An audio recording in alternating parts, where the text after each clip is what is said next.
Sugar Babes did sing a song about Push the Button, but it sounded nothing like that. That's exactly what it sounds like. Okay. Hey, we could be the Sugar Babes. Anyway. Can I just remind you, this is not your Friday morning radio show. This is the Popcorn Pundits. Which one do you want to be? Is it the Oh, should I do that? Okay, I'll do that then. Go on.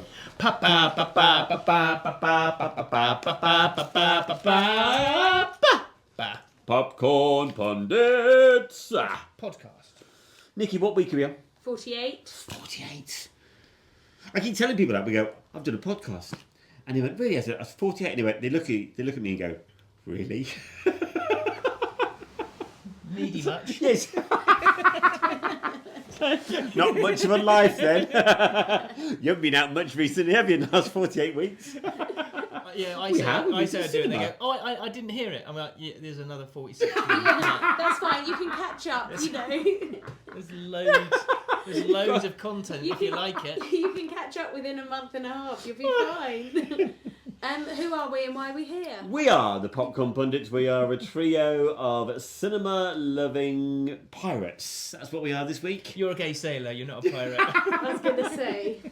For all you YouTube videos, you just need a little beret. Arr. Oh, they don't wear a beret, do they? They wear like a little pork pie shaped hat. I could wear either. You can wear both. Yeah, exactly. I've At got the same buckles. time. Okay, I've got great. a double buckle boot. What's that got to do with anything? Parrots. They like a good buckle, don't they? Oh, they do. They do. But I'm still on a gay sailor rather than you being a pirate. I don't get to know what you're on. Can we do the podcast, please? We go to cinema We do. on a weekly basis and we tell you what we think. That's right. We like to observe what's going on in the top 10. Then we like to review what films we've seen at the cinema, and then you let me know what you thought about the homework I've given you. Yeah. So you normally get quite giddy and give stuff ridiculously high scores, Absolutely. and I give it like really grim. Yeah, and we sort of average out, scores, don't we? and we always end up with Yeah, like a decent Pinky and average Perky. score. Yeah, exactly. Yeah. Glass half full, glass half empty. Okay, and then we've got the I've person in just got charge a behind glass. us. That's it. You're the glass. That's right. So we are James Michael Mulcrone. Who are you? Peter James Ungar. And who are you? Can I say my name? You did say it. I didn't get to Ungar. You did. You got to the R of Ungar. You just want The R's the end of You Ungar. want centre Yeah, stage so you got to all the Ungar of then. the time. That's what he wants. Lights on me, baby. Like you on Monday it. night. Anyway, Peter, would you like to give us a top 10 at the UK charts at the moment, please? Yes, I would. Yes, you would. So this is the film charts for UK and Ireland up until the 23rd of September 2024. Yes. Number 10 is It Ends With Us, which none This of is Deadpool. Oh, you saw. No, one of Sue did. Sue saw it and she gave it a 7. Thank you very much, Sue, for your review. I love the way you say seesaw. Seesaw. Or other than It's seesaw. like seesaw. Yeah, Exactly. Just like seesaw. Number 9 is The Critic, I was going to go and see that, but you didn't. but I didn't. It's Carrying alright, on it's your next theme week. from last week, yeah. being the film reviewer who doesn't go to the cinema. I do. You made me talk for 51.15 minutes It was last a week. glorious episode last week. It was the best one. Ever. Number 8. Number 8 is Deadpool and Wolverine. Yes, it's still a classic and it's still going to be around for a while, I'm sure. Yeah, it's a cracker. We gave that 7.9. Boom. We did. Number 7, 200% Wolf. I have no idea. It Oh, is please tell me it's a it werewolf is- movie. kind of. Okay. It's a family adventure animated movie. Right. It is Freddie Lupin's wayward wish transforms him into a werewolf Yeah. and brings a mischievous moon spirit to Earth. Right. With the help from his friends and a legendary villain, Right. he must restore cosmic order before the Earth and Moon collide. Number 6, Ooh. Despicable Me 4. You gave that a 6, Peter. It's been in the charts forever. Well. Nana. I mean, how? That's all I'm going to say to you. I still don't understand the Inside Out selling more shit than they did. I know, it's bonkers, isn't it? And yet they've been around longer. Number 5, Interstellar, 10th anniversary. You love Interstellar, don't you? I love every Nolan moment. Yeah, you do. Yes, 2 but hours. Interstellar is a beautiful, beautiful, mind-bending sci-fi movie. 2 hours, 49 minutes. Amazing film. Number 4 is Lee, which is the film that we both went to see this week and we're going to be reviewing in a second. It is indeed. The Substance is the film that we reviewed 2 weeks ago, That's right. and you went to see again, I did. it still haunts me. It's still very exciting for me. I want to go and see it again. I've I've seen it twice at the cinema.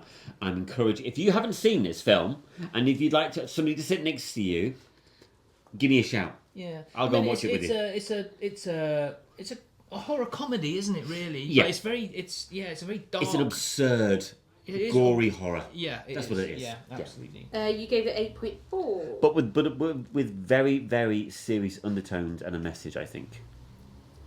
Excellent. Thank you. Number 2, Speak No Evil.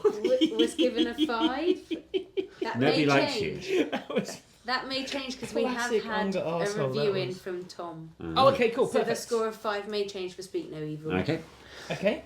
Beaky geese. 7.8.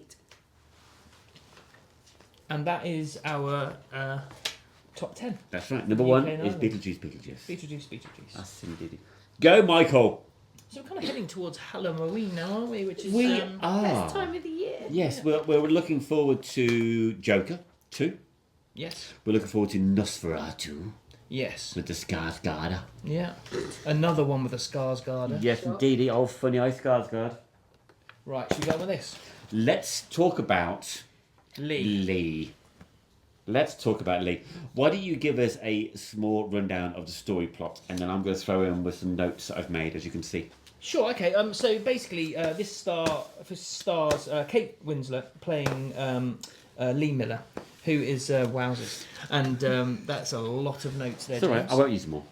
And she was a model, and basically became a photographer. That's right. And she started doing work for Vogue magazine, and then basically went over to France and to Germany to basically film on the front line and to film war type stuff. Yes. During the war, and then her. Which is quite handy. Yeah, absolutely. But doing it afterwards. And basically, she was sending the photographs back to Vogue, and they were publishing photographs. And that's basically the kind of really abridged version of what this film is about. And the film isn't really about anything more than that. No. And but the film kind of starts with her pre-war and pre her being a proper professional photographer. Yeah. So we get to see a little bit of her kind of new romantic life. It's very bohemian, isn't very it? bohemian. They live that Parisian artistic life. There's a bit of nudity around the table for no apparent reason.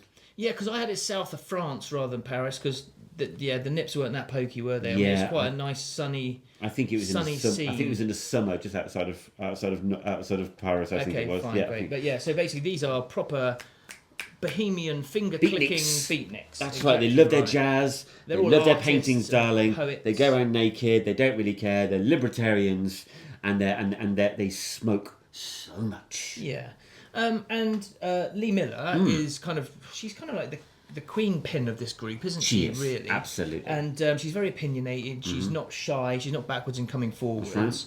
And she generally gets what she wants in life. Yeah, I mean, she starts off. The film starts with a little monologue from her explaining that she loved sex, she loved fast cars, she loved modelling, and drinking and smoking, and all excesses and so on and so forth. And the film continued in that vein, I felt, all the way through. There was that dips one way or the other in reference to world wars and things like that, but she lived life to the fullest, I think. Yeah, and then basically when she goes to war, the kind of the point of this film is the fact that women weren't allowed to be in military zones. Very much so.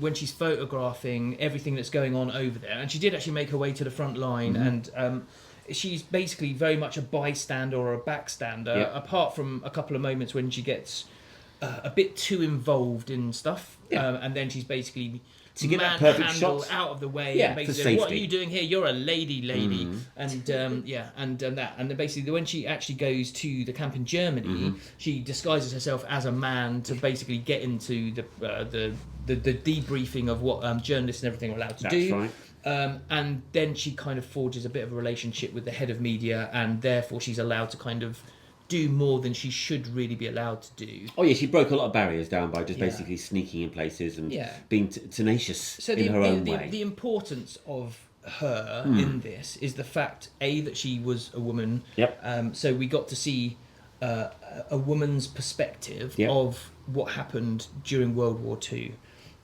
She was at the forefront of discovering what the Nazis were doing in terms of concentration camps, and obviously everyone knows that this was the Holocaust atrocity to the Jews, but also they very much highlight that this was actually the concentration camps were used for black people, for artists, for anyone who's of a homosexual, anyone of a remotely bohemian nature.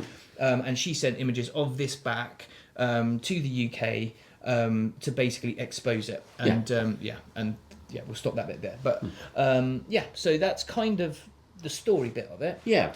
And so what notes have you got on your thing? I personally thought, I mean, it's a pretty much a roundup of all the thoughts I've been going through here as well. I thought Kate Winslet's performance was breathtaking. I really thought. I thought she had a spotlight on her all the way through this film, and it was her interaction with every single person that her life was involved with. I thought. Do you think she was the correct casting for this film? 100%. Do you? 100%. In fact, to the point where it really reminded me, obviously, from the character from Civil War, and she was named after Lee, and she played a very similar character in that, very tenacious, very sort of get on with it. Let's crack on with it, and let's roll our sleeves up. And yes, it's a terrible situation, but let's get the best shot. And that's the most important thing: is the best shot. Let's just slow down and backtrack a tiny bit. Please go ahead. That was a wonderful little factoid you just came up with there. The female character in Civil War was named after Lee Miller. That's correct. That's a wonderful fact. Well done. That Thank you is very really, much. really good. I didn't remember that. And you could see the similarities, can't you, immediately? Yeah. 100%. I wasn't sure about Kate Winslet being cast right in this film until we actually got deep dark into the war part of this film. I didn't buy her as the beatnik, and I found her a bit actory at that point in the film. When we got deeper into the film, I totally agree. The spotlight is well and truly on her, and she carries it on her shoulders fantastically. Yeah, really, really good. I mean, the juxtaposition between the Bohemian lifestyle and the World War II atrocities was so dramatic. I think it worked really, really well. But going back to her relationships with every single person that she encounters in her life, I mean, particularly. There's the Skarsgård relationship, obviously, where she meets the love of her life. So he comes to either Paris or the south of France, That's correct. wherever they might have been with their nipples France. out. And he plays a boring English tall person. Yes, right. And she instantly falls in love with him because why wouldn't you? Yeah, exactly. And He's a Skarsgård. She maintains a romantic relationship with him the whole way through the Absolutely. film. Absolutely. She also has another relationship, which is a professional relationship with a man through the film, who's played by Josh O'Connor from Precinct 99. No, I've never seen that, but his my kids watch it all the time. The character's called David. Is it Sherman? Yes. Yes. And I love the platonic relationship they have, because obviously he doesn't want it to be platonic. He's fallen head over heels in love with her. Andy Samberg who plays him. Sorry, He's fallen completely in love with her because she is such a force to be reckoned with, and she's so confident and she's so full of life. And I think he's drawn into that gravity pace, and yet he lets her continue to be centre stage. Obviously, the very first encounter, he helps her with a photo shoot and he pulls a mirror up to show her that a little bit of reflection can actually just highlight some of the faces of some of the... So you got a romantic element from him, did you? You got him being in love obsessed with her. Completely obsessed with her. Because they describe the relationship in the film as it instantly became an equal partnership. Yes, it was. And I kind of took that from that relationship, actually, that it wasn't sexual, because he does have to put up with a lot of her sexual antics. There are some very specific points in the movie, for instance, when she jumps in bed in a platonic sort of way to having a chat with him, and he goes, "My favourite place in the world now is in bed with you." Oh yeah, 100%. But I didn't take that as a romantic. Just threw up in my mouth a bit then. Yeah, and then when. Because say that line again. My favourite time in the world is in bed with you. That would have been the that would have worked better. Yeah. However, I think when younger Skarsgård turned up, and Kate Winslet and Skarsgård were making lots of noise in a bedroom further away, you panned off to David, and you could see his sad face, thinking to myself, that should be me making those noises with her. Yeah, so I didn't get that. Massively. The way that he played it to me was that actually he managed to not fall in love with her, and I took that totally differently. Isn't it weird? Yeah, no, I took that completely differently. Obviously, the the narrative of it is very, very clever. The way that they introduce the characters, and the way they introduce the retrospect of her life, and the fact that you are getting a voice from the future, but also from the past as well, reflecting on her life. And I thought, I don't want to give the end away. No, don't. But I thought it was very clever the way that was made in that respect.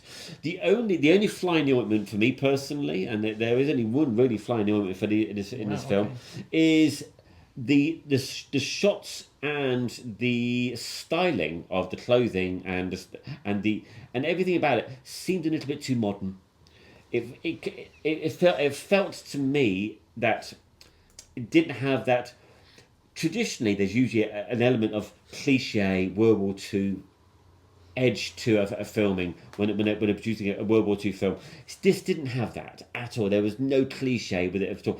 In fact, you probably find it was actually more realistic, but we're so used to seeing the cliches in World War II movies that you're waiting for it to happen, so to speak. And I can't put my finger at exactly what cliches were after, but I think it's something to do a combination of the clothing. So when you said that, I instantly had an image in my head of a lady with rollers in her hair. Yes, exactly. And like one of those kind of like headscarves. There was none of that going on there at all. It just seemed like they were just cracking on with life. And to me, that had a more realistic edge to it, but at the same time didn't have the cliches that normal World War II movies do have. So you were lacking some cliche? Massively. Okay. So but, I think... Well, there's a good thing or a bad thing, I don't know. My biggest issue with this film is that I don't think it should have been a film. I think this... You say this a lot. No, but I'll give you my reason why in this particular instance. Okay. Just because something happened... Yeah. And it's an interesting fact that it happened. This woman went to World War II and took some photographs. Right. Doesn't make it a good film. And I loved Kate Winslet in it. I thought she played her character fantastically well. But I thought it lacked a huge amount of plot to be a length of film that it was. And I think sometimes you should just leave something as a really great example of history, and not actually make a film of it. I didn't find it gripping enough as a film. I didn't get gripped by her pre-war life. I thought what actually happened with her in the war wasn't interesting enough to make to make a movie out of it. Okay. And the ending, which we aren't going to give away, I've seen a number of times before in other movies, and I thought it was quite unstartling. The end.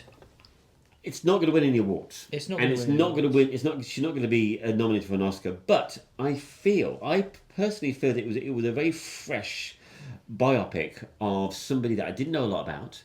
I was interested to know more about this individual. I was fascinated to know about the struggles and the overcoming of struggles, where you are persecuted for being a female in a male world, and I think that came across really, really well. And it wasn't too shoved down your throat. Although it was mentioned over and over and over again, I thought it was really, really important to mention it.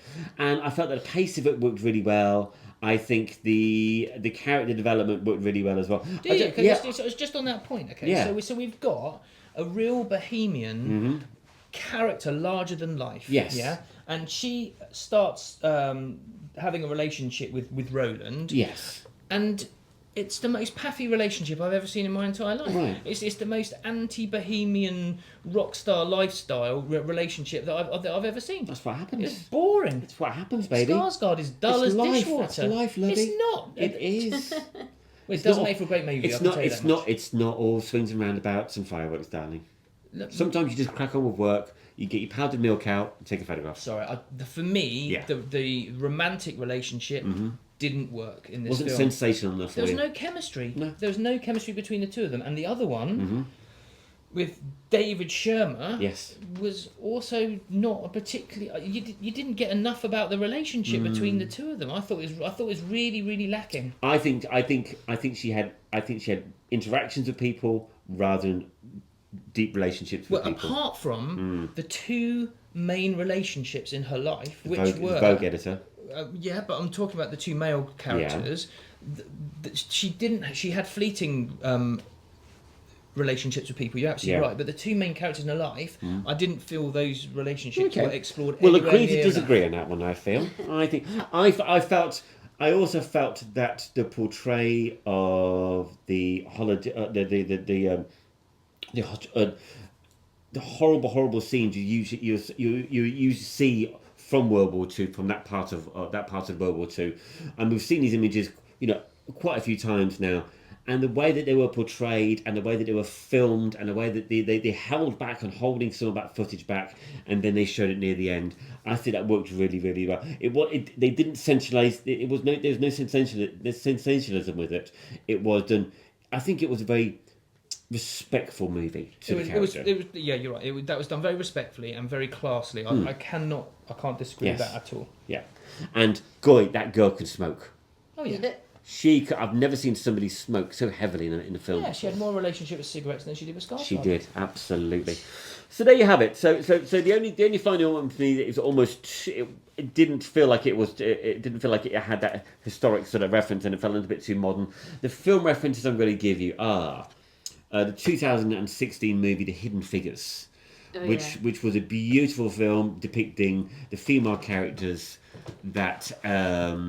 Did a lot of code breaking in World War II. Oh right, yeah. So that's got reference to it. The Hurt Locker, I felt that the depiction of a solo figure going through the atrocities of war, instead of it being an army of people, you're following one individual, and I felt there's more of a personal connection with that individual going through the terrible images that you saw, and you get something very similar in Hurt Locker as well, I feel.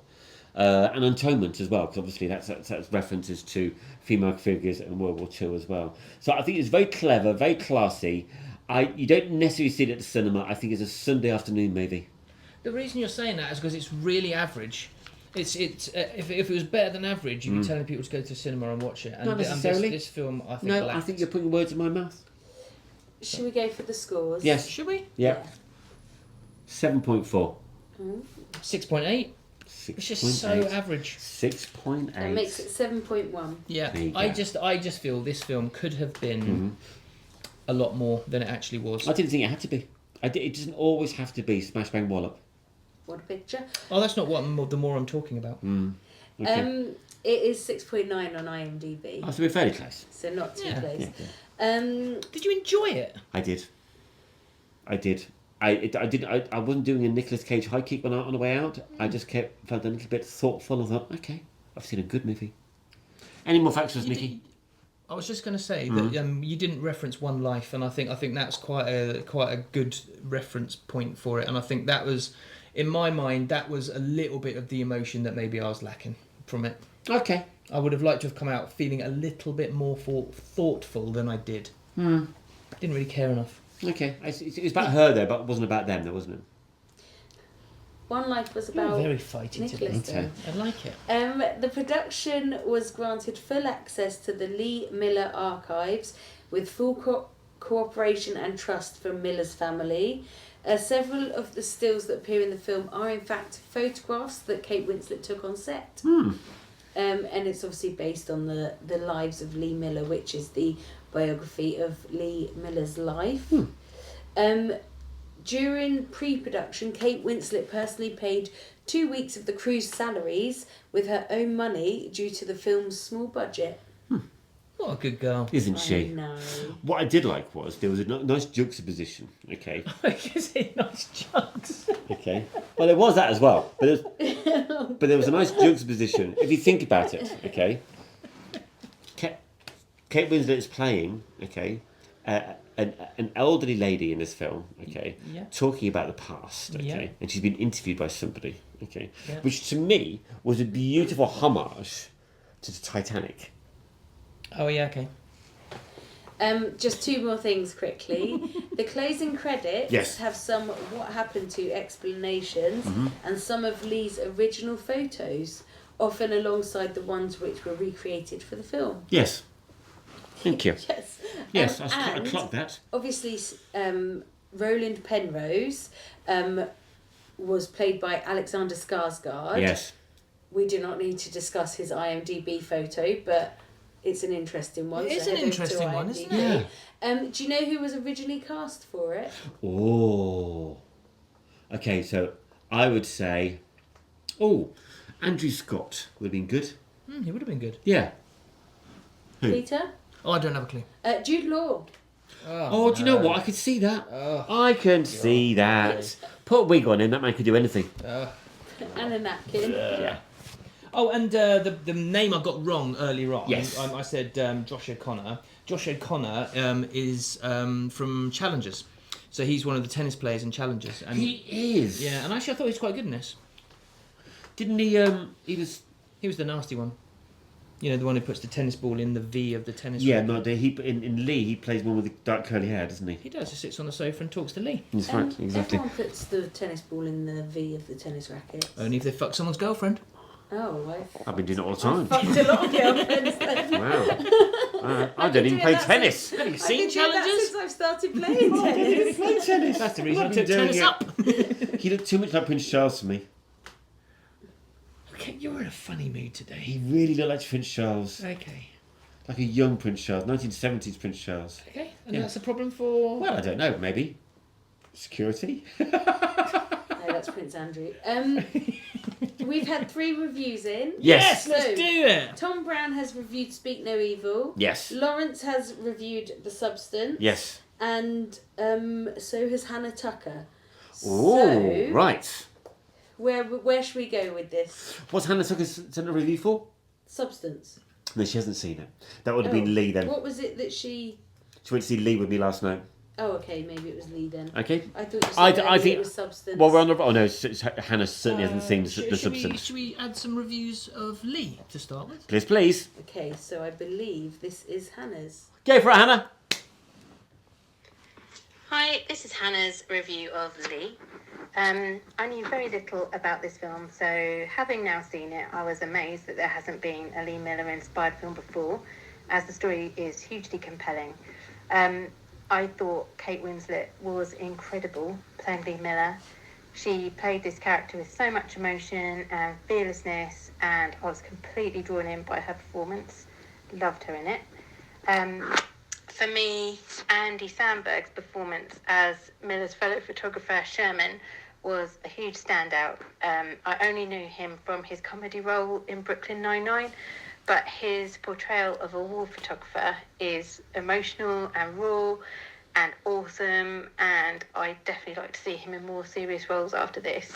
For me, this was a brilliant evening at the cinema. It's an intense film that is maybe a bit slow in places, but it's definitely the characters and acting that made me love it, and I'm really pleased I saw it on the big screen with no distractions. Give it the respect it sort of deserves. I would give it a solid 8.5 out of 10. Wow. Thank you, Tucker TV. That's gonna skew with the scores slightly. Yeah, it's gonna Very good. Do you have to say, we've got really good listeners. They review films so eloquently. Oh, that was a really lovely review, and Yes. actually, yeah, the Shermer and Miller relationship. Yeah. You know, actually being in the war zone against Nazis, one as a Jew and one as a woman. No, that scene was- in it the was- apartment. Yeah, it was a very powerful combination. I didn't realise the weight of that scene until he started to cry, and I thought, yeah, you could totally, you can really feel that he was. So what does that bring us up to, Nicky McMickey? So that makes it... Mhm.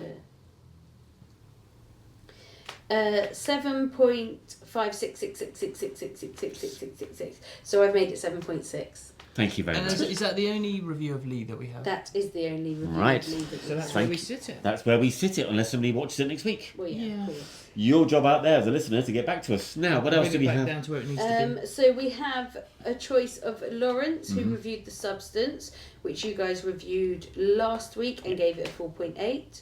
Or we have Thomas Brown's review of Speak No Evil, which Peter scored a 5. No, how much? What did we give to Substance? Didn't you give it 8.4? I give it 9.3. Oh no, you You give gave it it 9.6, That's Peter right. gave it 7.2. I think you said 4.8. It's not all about you, Mr. Oh, I don't Bob know. Crone. Honestly. I think we should listen to Lawrence's Substance Yes. Oh, should and then we, his review as well. Hey! I knew that was coming. I knew or that. should we just get... I think save the best for last. We'll put Tom last because it will wind Peter up until he hears Let's it. do it. Okay, Okay, here's so Lawrence. this is Lawrence Ratcliffe's review of Hello, the film. pundits. Lawrence here. I saw the trailer for The Substance a few weeks ago when I went to the cinema, and I was quite intrigued by how it was going to sort of play out. I think you said, how far are they willing to go on your little review? And the answer to that is they went all the way. I'm not really a fan of sort of supernatural and sort of slasher horror films, but this, oh my goodness me, it was Well, there was nothing left to the imagination, and when he was all up on the screen. If you got squeamish at all by any of the scenes in Alien Romulus, then don't go and see this. If you don't like needles, then don't go and see this. There were a few walkouts last night when I went to see it with James on a Sunday evening. But it really is like nothing you've ever seen or heard before, actually. The soundtrack is quite amazing. I really loved the whole sort of branding of the Substance kit and the instructions that were given both to the users of it. I thought it was just amazing, the sort of simplicity of it. I think it's going to be absolutely classic film.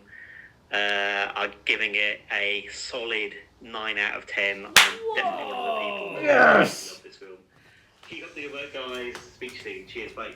Cheers, Lawrence. Well done, and he Lawrence. put the Substance review. This is going to be a cult classic. It is. It is. It just came out of nowhere and it smashed everybody. Yeah, it's I'm going to go and see it again this week. I can't wait. Can't wait for it to come out streaming, and we're going to have a Substance party. It is one of those... do you remember when we watched Saltburn? I mean, and we're all kind of giddy about like reviewing it and exactly. like wondering what each other thought of it. Yeah. I mean, it is that kind of crash bang horror Massively. that you once someone said they've seen it, you go, just, oh yeah, oh yeah, what did you think? And yeah, it's incredible. So that changes the total to 8.6. We're getting up there. Good. Right. If you would like to get back to us in reference to your review of The Substance, let us know. And yet again, if you want to go and see it, let me know, and I'm happy to go and sit next to you and hold your hand. Right, I think my work is done. I'll see you guys next week. No, Peter. We've got one more review to go. Oh yeah, I forgot. Yes. How could you forget about Tom? DJ Tom, Oh, sorry, go on. go for it. He's interrupted. Hello, Popcorn Pundits and listeners. Tom Brown back again, once again, with another epic review. Wow. I've saw about a week ago now, Speak No Evil in the cinema, and I can't speak any evil about it because it is an absolute brilliant film. After I saw the film, I thought, you know what, I'm going to go home and watch the original. And I'm not very good with horror films, so I was a bit nervous seeing it at night. I had all the lights off. I was worried, am I going to go to sleep? But I managed to. I had my pillow just in case anything got scary. Saw the original. And I have to say, this is going to be less like a review because they're both really, really good. That's the review. But this is going to be more of a comparison. I think the first 2/3 of the remake are better than the original. I think the tension's a bit more there. I think James McAvoy, whatever his name is, he's brilliant. Better than the other guy, to be honest. That's just my opinion. However, the final act is better in the remake. They're two completely different endings. Honestly, it's just so effing good. Go and see it. Yeah, I don't want to spoil anything, but yeah, you need to see these films. You need to. Even if you just see, the ending in the original was just so dark, and the one in the remake is kind of like a horror Home Alone, where they've got to like try and escape the bad guys. But yeah, go and see it. You're going to have a great time. You're going to have a fun time. You're going to have a time, okay? It's going to be really, really good. 9 out of 10. This beats Argyle, Civil War, Fall Beats Guy. Argyle, apparently. Yeah, go and see it. 9 out of 10 for me. Peace out, homies. Hey, you're a homie now. Hi, homie. Thanks, Tom. Fantastic review. And I loved his It commitment. was an epic review, wasn't it? It was a self-titled epic review. However, to be fair to Tom, to do a double bill of that, one after the other, straight, he's got some kahunas going on there. I have to give him some kudos for that. Whether we agree with his review or not, we don't always agree with each other. We certainly don't agree about Lee. We don't agree about a lot of films. That takes the score from a 5 to a 7. To a 7. Okay. That is my new genre now, is horror Home Alone. Horror Home Alone. That's my new favourite genre, I've decided. Right then, so that's our reviews of Lee, a little bit of backtracking with a little bit of Speak No Evil, and we've always had a dip of Substance as well. Petey McPete, on a weekly basis, I like to give you a little bit of homework. I like to delve into my treasure trove of hidden films that I've seen in the past and educate you with a little bit of silver screen magic. What film did I ask you to watch, and what did you think about it? You asked me to watch a film called Life. Yes. Which came out in 2017. It's a 15 certificate. Yep. And it's 1 hour 44 minutes long. Perfect timing. Perfect horror timing. Perfect horror timing. But it's not horror. It's not. No, exactly. It's nothing I'm giving you a bit of light relief this week. Yeah, why did you ask me to watch this film? Because I tell you the reason why. Yeah. Because I've seen it half a dozen times. It's one of our go-to light relief movies. If I'm crocheting at home, okay, and I just fancy a movie on, I'll put that on because, quite frankly, it approaches the genre from a different angle. It's got a fantastic cast. It's very easy to pick up if you go make a cup of tea and come back again, and it doesn't disappointing. And for me, the ending worked really, really well. So it ticked all the boxes, and yeah, everybody looked like they were having a great time making it. Good. And it was a total juxtaposition to what I made you watch recently. It really was. And the reason I asked that isn't because I'm saying it's a good film or a bad film. It was just a real detour from the kind of journey that we've been on with recent films. Because you described it to me after we finished recording the podcast last week. It's very American. Yes. And it is very American. Isn't it? It's kind of got that Independence Day Very kind of much vibe about it. Yeah. So the cast that you're talking about are primarily Jake Gyllenhaal and Ryan Reynolds. Massively. So personally, really shocked to see both of them in this film. Yeah. Because it doesn't really feel like a film that either of them would justifies necessarily... how well. And I'm sorry, I'm starting off by making this sound like it's a bad film, and it's not a bad film at all. It's just shocking casting because they're massive names for a film that doesn't feel like it quite justifies.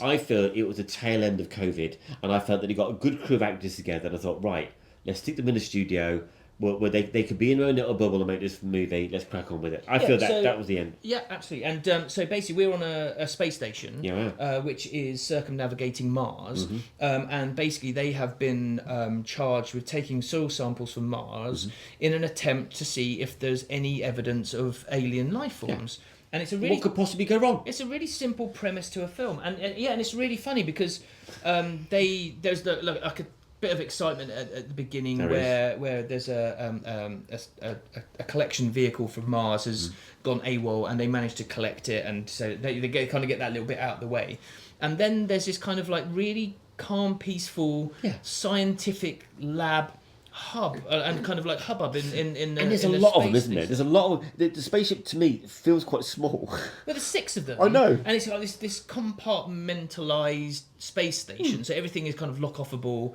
and like boltable, and they've got like the floaty beds and there's lots of floaty going around, isn't there? And apparently, one of the things that all the cast love doing, they said when they loved doing movies like this, particularly space movies, and all the floaty things and everything else.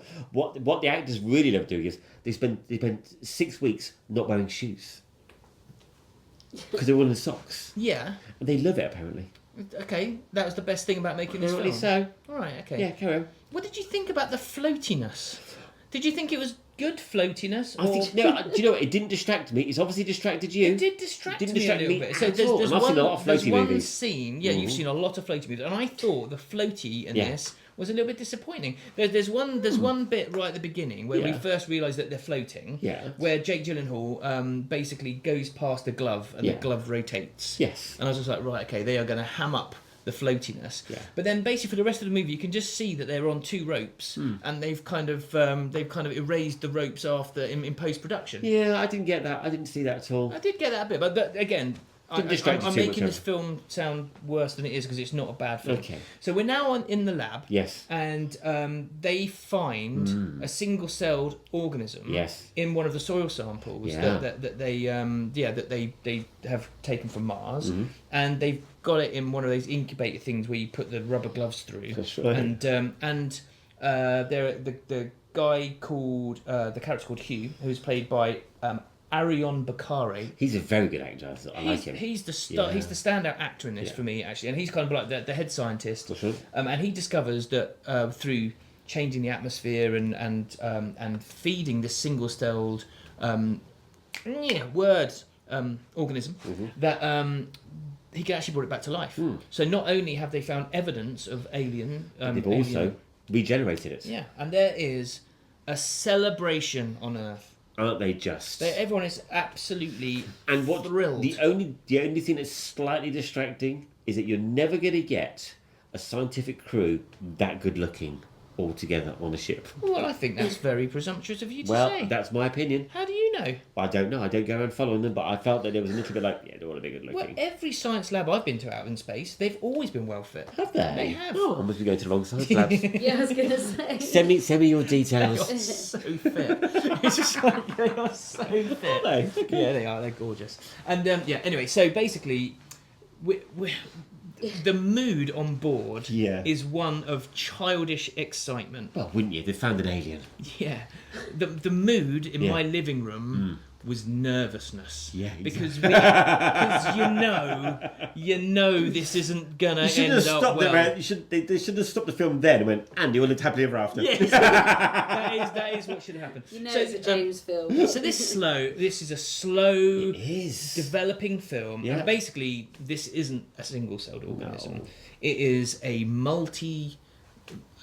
it's a creature that grows and is created from multiples of the same cell, and I think they describe it as each of these individual cells is an eye, is a muscle, is a brain. And so basically this is a super Martian being. Yes. And it starts off like a really groovy starfish. Dance with it. It's a little groovy starfish. It's all, there's almost elements. I'll tell you what there is. For me, initially, there's almost elements of the start of Ghostbusters 2. Oh, I was thinking Flubber. No, Ghostbusters 2 when they make the toaster dance. Yes. Yeah. There's almost that like, oh, we're playing with really, really dangerous technology, but let's have a bit of a laugh with it. Yeah. Let's put some music on. Yeah, and it is it's all funny until someone shits the bed. Yes. And yes. In a mighty way. And unfortunately Hugh And then once that happens, all hell breaks loose. Yeah, and the crew are really close, Yeah. and they kind of look after each other, and basically break every protocol that they've got to make sure that not more than one gets hurt. What I did like about it, although it's a cliche film, and although it couldn't be any more American unless you decide they're all wearing Star Spangled Banner pants. But what I did like about it was that the alien itself wasn't as cliche as it could have been. The alien is absolutely stunningly It's great, beautiful. isn't it? It's very clever. Now, I wrote a couple of references for the alien. The first one being Alien. Obviously. Because there is a face-to-face moment in this, which is absolutely a nod to Alien. The alien looks like Pokemon. It does. There's a real Pokemon element to the alien. Yeah. And there's kind of this like... But not as cute. There's a squiddy, octopusy... Absolutely. Penguiny type structure to this thing. I thought the alien was absolutely brilliant. And the way it moved and everything, and the way it manipulated and got hold of its victims was very good as well. Yeah, and the fact that they realised really quickly, that the alien was super smart. Yes. Super strong. Yeah. Was far superior in every way to human form. That's right. And they were fucked. Yeah. Really, really dawned on them very, very quickly. Yeah. And all sudden and light as well. There was no dark creepiness. Does that make sense? Oh yeah, no, there was no alien dark tunnels or anything like that, or water up to the It's all knees lit up and you're getting killed in super light. And you just know this shit is coming the whole way through the film. You know where we're going with this, and the development of it is just slow and steady. There's no rush to get where it wants to get to. And I have no doubt that this film was created back to front, because this whole build-up is literally set up for the final scene. 2-minute ending. That final scene, which is works. brilliant. It does, doesn't it? It's really, really good. Yeah. It's really, really good. It's not the greatest film I've ever seen. No, exactly. But you see why it's on my back burner as a little movie that you just go, I'll just put that on. Well, if you don't want to go into the dark, scary realms of watching one of the Alien movies, this is kind of a lighter, flubbier version of it. Yeah, it's still. It doesn't hold back. It's not light and fluffy, but it's definitely. Yeah, it doesn't have the darkness that quite a few of the Alien movies do. Absolutely, have. totally I agree agree with you. Oh, good. So overall, you were glad you watched it. It's better than Lee. Ooh. Interesting thoughts. It is. In my mind, I watched both films on the same day, and I enjoyed this much more than Lee. Yeah. So what score are you giving it? I'm giving it 7.2. Ooh. That's a well-deserved score as well. Yeah, I think it's. And you can watch it. You understand what I mean? You can watch it over and over and over again. Because so many little snippets in it. You think, you are weird, James. So, I mean, you do watch a lot of stuff a lot of times. I mean, I reckon I've probably got one more watch of this in my life, and it will probably be in a couple of years' time. Wow. My life. I like what you did there. In your life. I like they did that. Yeah. But no, it was good. Good. I'm glad you enjoyed it. Good. Nothing more than good, just good. Good. Okay. A few quick facts. Please. The film's titles do not appear until 13 minutes into the story. They don't, do they? No. And unlike most films where the end credits scroll from the bottom of the screen to the top, they are shown page by page, like at the end of a television programme. Did not recognise that. That's very good. I like that. So rather than it scrolling, it kind of flashes on and flashes off. What was the film where they went the wrong way? What was that? That was that one with... that was Kind of Kindness, I think. Yeah. And it was actually intended for Ryan Reynolds to play the main character. However, scheduling conflicts with the hitman's bodyguard forced him to take on a supporting role instead. I have to say, Jake Gyllenhaal is... I mean, I've always thought I like him as an actor, but he is just a really accomplished actor, isn't he? He's so watchable. He's just so watchable. You do believe him in everything that he does. I mean, he can play Roadhouse. Yeah. And then he can play science officer. But as we're heading towards the end of this film, yes, there's a scene where he's paramount. That scene was absolutely compelling for me, and it was compelling because of him and the way that he acted it, and I just thought it was really good. I think we all spotted him when he came out in Donnie Darko all those years ago. Of course, yeah, and he's going to be brilliant. I mean, he's Hollywood royalty. You know his auntie is, or his stepmom or something. Is Greta Garbo? No, it's Demi Moore. No, it is Jamie Lee Curtis. Shut up. Yeah, they're all related somehow. It's all very Hollywood royalty. All right. They're all part of this royalty thing. So it's just the Gyllenhaals and the Skarsgårds. That's the whole of Hollywood. That's it. Exactly. That's all of them. Jake Gyllenhaal and Jamie Lee Curtis actually also lived together during COVID lockdown, apparently. One final fact about Life. Did you notice what song was being played at the end credits? I did. It was Spirit in the Sky, wasn't it? Yes. Yeah. So, the music for the end titles begins with the song Spirit in the Sky. Yeah. This was actually used during the live broadcast from the ill-fated Apollo 13 moon mission. A recreation of this broadcast along with this song was included in the film of the same name. And the irony is intentional because the song is about passing away. Of course. Very clever. Very clever. Very clever. It didn't have to be that clever, actually, because it's just a watchable movie. But I like the fact it's clever. I'm just trying to work out the connection as well to Jake Gyllenhaal. Okay. So carry on. Done. Carry on. Okay, so homework this week, Mr. Unger. Yes. I'm going to give you a choice of two films. Okay. Okay, they're both quite mind-bending movies. Okay. They're both beautiful in their own way. Yeah. We're going back to beauty now. Okay, we're going back. We're moving away from the Americanisms, and we're going onto beauty. Can I just say, you've only got one bit of homework that you have to do, which is to pick me a film. Yes. So why do I have to choose? Because they're both so good. Don't be argumentative. Okay, just go with it. Okay. God, what's he like? So you've got a choice of two, Mr. Unger. You've got a film that's to do with mind teleportation through the power of lilies and pigs. Okay. Okay. Or you've got a gender bending, time travelling Podcast.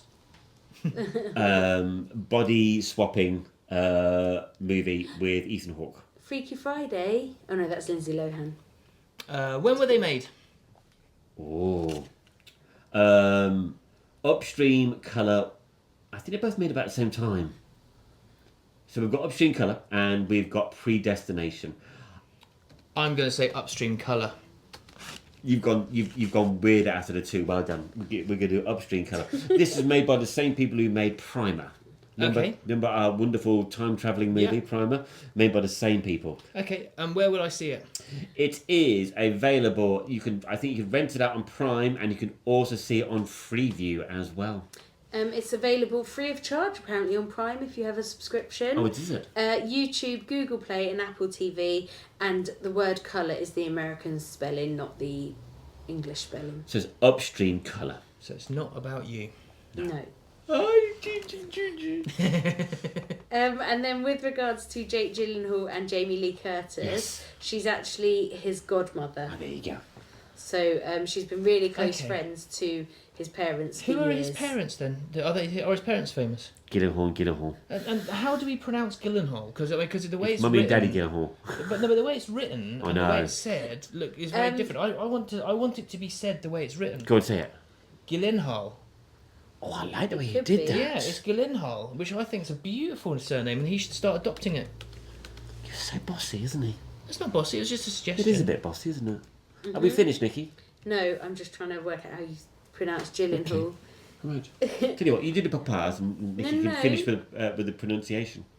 Well, no, pronunciation. You've got to tell people how to get in touch.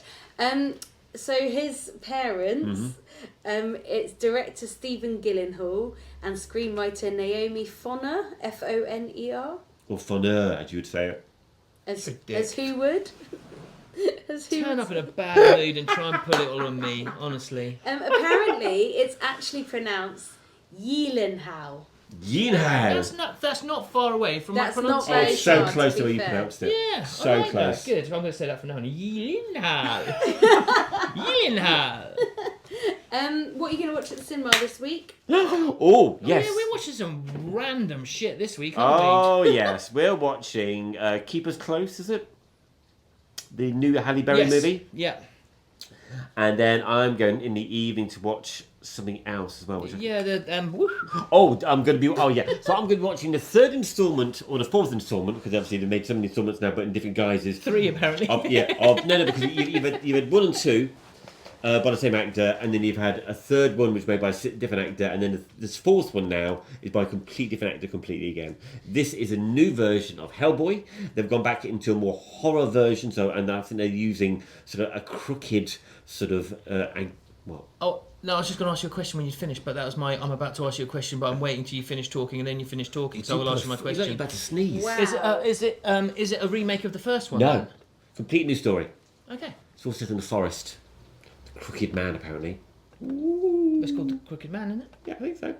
Yeah. So we're watching that on Sunday night. Good. Yes. Okay. That's fine. You were looking forward to... It comes out tomorrow, doesn't it? On Friday. And we can't pronounce her name. The Outrun.